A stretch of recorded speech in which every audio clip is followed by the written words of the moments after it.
de la salle.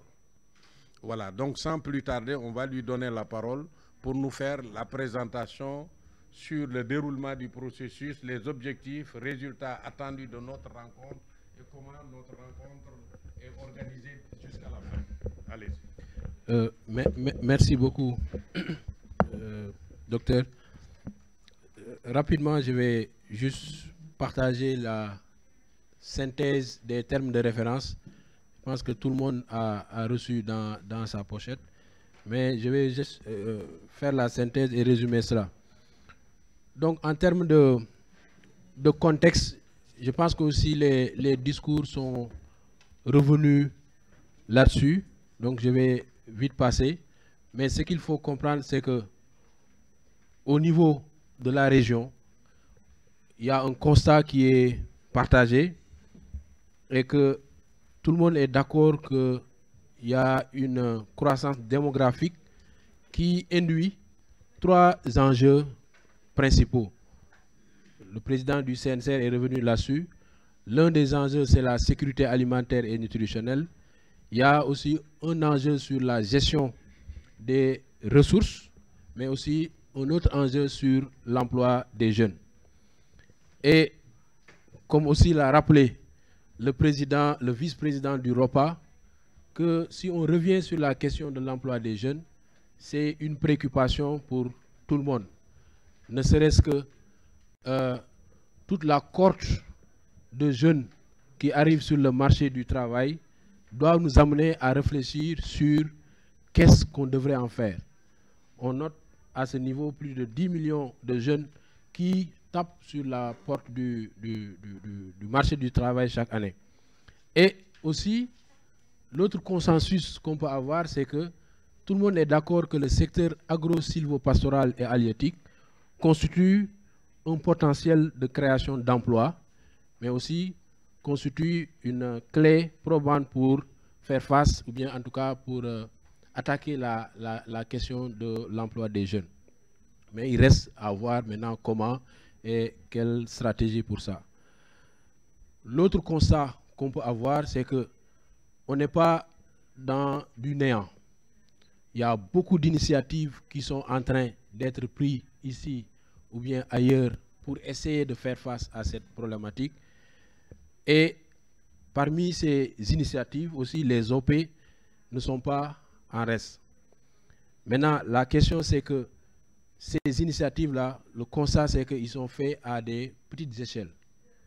Et aussi, au niveau des pays, au niveau des États, il y a aussi des initiatives qui sont en train d'être prises, mais le constat et l'analyse qu'on peut faire, et le président est revenu là-dessus, il y a un problème d'adéquation entre, en tout cas, l'objectif et les réalités sur le terrain. Donc il y a une certaine inadéquation, en tout cas des mesures et des propositions par rapport à la réalité probante. Donc on adresse la question même du ciblage. La question du ciblage est notée, mais aussi que la plupart de ces initiatives prises au niveau des pays, c'est des initiatives conjoncturelles. Alors qu'on sait que la question de l'emploi des jeunes, la question de l'insertion des jeunes est, en tout cas, du point de vue structurel qu'il faudra l'analyser. Et tout ça fait que l'Europa, en tout cas, veut renforcer et structurer davantage son action par rapport à sa mission sur la question, en définissant justement une stratégie régionale. Mais aussi l'un des principes que l'Europa a retenu, c'est toujours de partir, de bâtir à partir de l'action, à partir de ses propres expériences. Donc ça aussi, il faudra qu'on le garde en tête durant tout le processus pour que la stratégie puisse être bâtie. Alors, depuis que l'Europa a souhaité attaquer la question, aussi, et reposant sur ces principes qu'on a mentionnés tout à l'heure, il a regardé, il a responsabilisé ses membres, il a identifié et repéré ses membres qui développent des initiatives sur la question.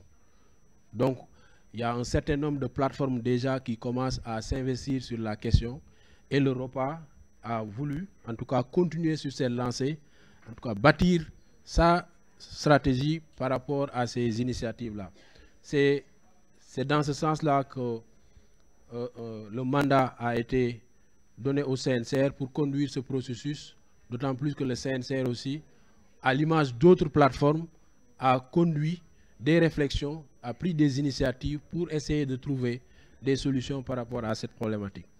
Et depuis que le CNCR a reçu mandat d'Europa, l'une des premières activités à faire a été d'organiser une concertation à travers un atelier méthodologique pour échanger et réfléchir sur comment on devrait y arriver, donc sur tout le processus. Et au cours de cet atelier, déjà l'une des premières choses qu'on a fait, c'était d'abord de s'entendre sur une clarification et une compréhension commune de la demande que l'Europa a voulu. Donc, on a beaucoup échangé pour cerner exactement qu'est-ce que l'Europa a besoin et qu'est-ce que l'Europa demande aux plateformes. Cet atelier méthodologique aussi a réfléchi sur le profilage de l'atelier présent, comment on devrait dérouler cet atelier, et ça permet aussi d'identifier les éléments qui doivent nous permettre demain d'arriver à cette stratégie-là. Et pour ce faire, et dans cette logique de préparation, le groupe a élaboré un guide de capitalisation parce qu'on repose toujours encore sur le principe qu'on doit toujours partir de nos actions. L'idée, c'était, à l'issue de l'atelier méthodologique, on élabore un guide de capitalisation, même si c'est sommaire, au moins pour capter un peu les initiatives faites par-ci, par-là, pour tirer des enseignements, des leçons, en vue d'alimenter la réflexion ici pour arriver à cette stratégie. Et une feuille de route, justement, a été déroulée pour arriver jusqu'à aujourd'hui où on est en train de... Alors, par rapport à cela, on a pu capitaliser, en tout cas envoyer des guides au niveau de 5 pays qu'on avait vu qui développent des initiatives. C'est le Sénégal, c'est le Mali, le Burkina, le Niger et la Gambie, pour partir juste par rapport à cela. Et justement l'organisation de cet atelier. Donc l'objectif qu'on vise à travers cet atelier, c'est d'essayer d'identifier des réponses paysannes qui soient pertinentes concernant la problématique de l'emploi des jeunes ruraux, en particulier les métiers du secteur agro-silvopastoral et halieutique. Donc de façon spécifique, il s'agira au cours de cette rencontre-là d'identifier et documenter les principes et les axes pertinents pour sous-tendre la stratégie d'Europa, en vue justement d'accompagner l'insertion et l'installation des jeunes. Donc, comme résultat attendu, on veut justement sortir de cet atelier avec une analyse croisée du problème de l'emploi des jeunes et les enjeux qui sont liés à ces problèmes-là.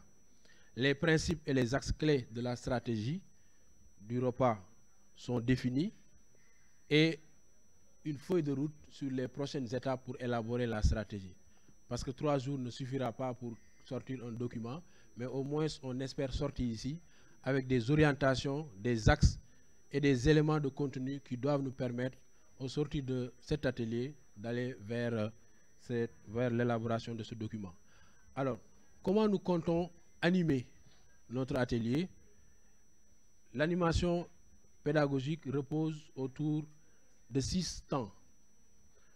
Donc, en dehors du temps de l'ouverture, il y a un deuxième temps qui consiste à mettre en contexte, donc dont l'objectif est d'arriver à une compréhension harmonisée du contexte, en particulier pour les responsables paysans. Donc ça à travers un cadrage de la problématique qui va être fait, mais aussi au-delà de ce cadrage au niveau macro, au niveau de l'environnement, on va chercher, on va plus cerner quelle est la perception des leaders paysans sur la question, mais également quelle est la perception des jeunes, parce que c'est eux qui sont concernés par la problématique. Donc on va essayer de comprendre, eux, quelle perception ils ont de la question, les croiser avec la perception des leaders paysans, les recroiser au niveau du contexte pour pouvoir avancer sur la question. Et après cette mise en contexte, maintenant on entre dans la phase d'analyse. Et pour ce faire, on voudrait passer par un panel autour des résultats de capitalisation des 5 pays qu'on vient de dire. Donc on va organiser un panel autour de ça, qui va être accompagné de témoignages des jeunes et des leaders aussi sur ces capitalisations. Même si c'est d'autres pays, on voudrait avoir le témoignage de ces gens-là. Et d'autres acteurs. Parce que nous sommes conscients que ce n'est pas que les OP qui sont sur la question, mais il y a d'autres acteurs, que ce soit les privés, les organisations non gouvernementales, les États, etc. Mais on voudra capitaliser ce qu'ils ont sorti par rapport à leur réflexion. Et une fois cette analyse croisée faite, normalement, ça devrait nous amener à aller vers l'identification et l'analyse des déterminants du problème. Donc, on aura assez d'éléments pour mieux cerner quel est le point à aborder. Sur quoi on doit structurer notre stratégie. Ça, c'est très important. Et là, on pourra le faire avec une analyse croisée du problème et de ses enjeux à travers des travaux de groupe. Mais auparavant, on aura rappelé aussi la vision globale d'Europa et en tout cas le point de vue du réseau sur la question. Parce qu'il ne faut pas qu'on sorte carrément des orientations aussi d'Europa. Ce qu'on est en train de faire doit s'arrimer aux orientations du réseau. Donc on aura une présentation avant d'aller en groupe de travail. Et ces groupes de travail aussi vont continuer parce que une fois qu'on analyse, il faut qu'on s'accorde sur c'est sur quoi on va attaquer. Et là, on va le valider ensemble avant maintenant de poursuivre la réflexion autour maintenant de quel objectif on veut atteindre et quels sont les résultats qu'on cherche à atteindre. Et une fois ces objectifs définis, les résultats attendus, ça va nous amener à maintenant définir les orientations et les actions clés qu'il faudra mener pour arriver à ces résultats. Tout en aussi réfléchissant sur comment on devrait y arriver, c'est-à-dire en termes de démarche.